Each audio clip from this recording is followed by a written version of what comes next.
Alright, let's just give a brief introduction about multidimensional arrays. So when there's a need um, to store data in multidimensional array, that means it's not only rows and columns. So you have rows, columns, and pages, we call them. So more than two-dimensional arrays. So Matlab represents the data with additional pages. So suppose, for example, you would like to combine the following four two-dimensional arrays into a three-dimensional array. So, so you have in here a first array is x. So if you do the x in here, okay, it's a two-dimensional array. Alright, copy this a two-dimensional array, right? So when you run it like this, okay,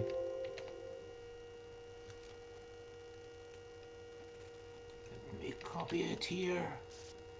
Okay, it's a two-dimensional array, and then it created y, which is another two-dimensional array. It just multiplied the first one by 10, and then the third one, which is multiplied the first one by the second one by 10. So this is will be 1 the first element, this will be 10 the first element, this will be 100 the first element, and the last one will be 10,000, for example, the first element, right? So you need to define each page separately. So you say, let's say that the array is like my third array. Okay, my 3D array has 3 dimension. All right. So the rows and the columns coming from X because 2 dimension, but this will be the first page. Okay, and this will be the second page, and this will be the third page, and this will be the fourth page. All right. So now I have like 3 dimensional array which has like 2 rows. Yeah, it has 2 rows. It has 3 columns, and we have 4 pages. We have 4 pages. So let's run it. That's what we'll have. So we'll have my underscore 3D array. Okay, the first page will have this data. Okay, the second page will have this data, the third page will have this data, and the fourth will have this data. So we have like multiple pages created. Other way of doing it, you could do cat function, cat.